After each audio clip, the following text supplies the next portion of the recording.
Today I'm going to discuss about sugar. We all love sugar. We put in our bodies and there are side effects, and we produce sugar in the land and there are side effects in the environment. The sugar which we love most has a big history of problems.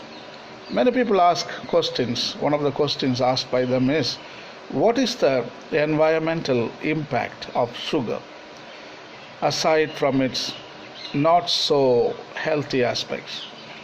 And are there good alternative sweeteners? Our food may be loaded with sugar, from our breakfast cereal to our ketchup, but we rarely think about where the sweet stuff comes from. According to the World Wildlife Fund, WWF, roughly 145 million tons of sugars are produced in 121 countries each year. And sugar production does indeed take its toll on surrounding soil, water, and air, especially in threatened tropical ecosystems near the equator.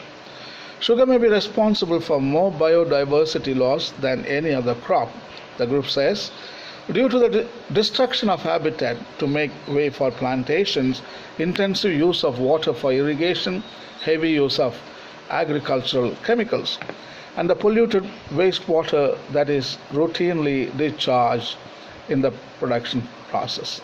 One extreme example of big sugar's environmental damage is the Great Barrier Reef of Australia.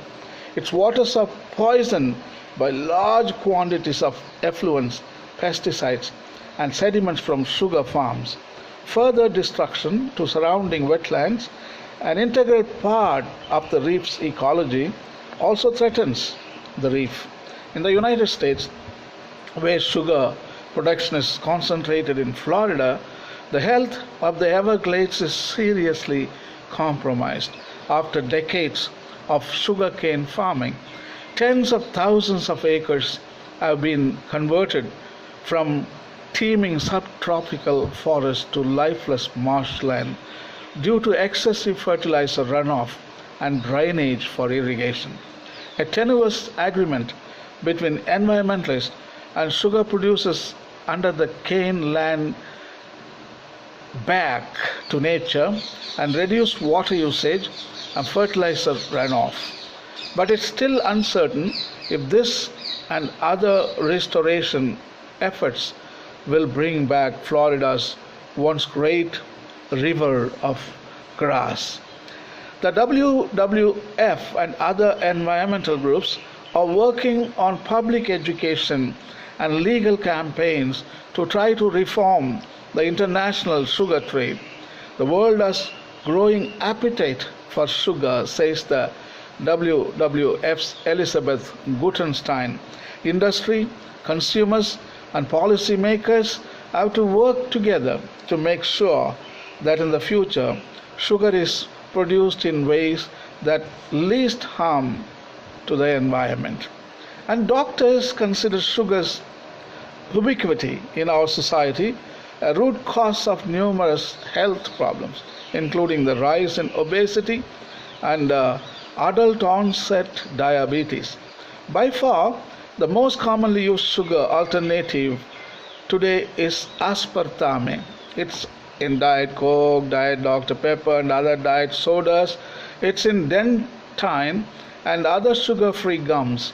It's the main ingredient in the artificial sweetness, Equal and Nutra Sweet, that Americans stir into their morning coffee. It's hard to think of something so ordinary as deadly, but aspartame has been linked to a host of health problems, including Parkinson's disease, anxiety attacks, depression, and even brain tumors. A recent federal report listed 90 documented symptoms associated with aspartame exposure. And according to the FDA, aspartame accounts for 75% of reported adverse reactions to food additives. Honey, on the other hand, contains vitamin C, D, E, and B complex, as well as traces of amino acids, enzymes, and minerals, but you are better served by the local variety. Up to 50% of these nutrients are lost when honey is commercially processed. Also, honey is high in calories and is absorbed by the body in much the same way sugar is. So it's not good choice if you are a diabetic. Luckily, for those who cravings for sweets, several healthy alternatives to sugar do exist and can be found at most natural food markets and increasingly in mainstream supermarkets with natural food sections. For a honey taste without all the calories, agave nectar made from the Mexican agave plant is a good choice because the fruit sugar absorbs more slowly into the bloodstream and is better for diabetes. It has a light, mild flavor with a thinner consistency than honey. One organic brand is Colibri. Another comes from Sweet Cactus Farms. For baking, date sugar is a good alternative made of finely ground dates. It contains all the fruit's nutrients and minerals. Date sugar isn't highly processed and it can be used cup for cup as a replacement for white sugar. Also good for baking is xylitol, which sounds like a chemical but is actually birch sugar. Unlike conventional sugar, xylitol is reported to fight tooth decay and it has fewer calories. Both date sugar and xylitol are suitable for diabetics and others who are sugar sensitive.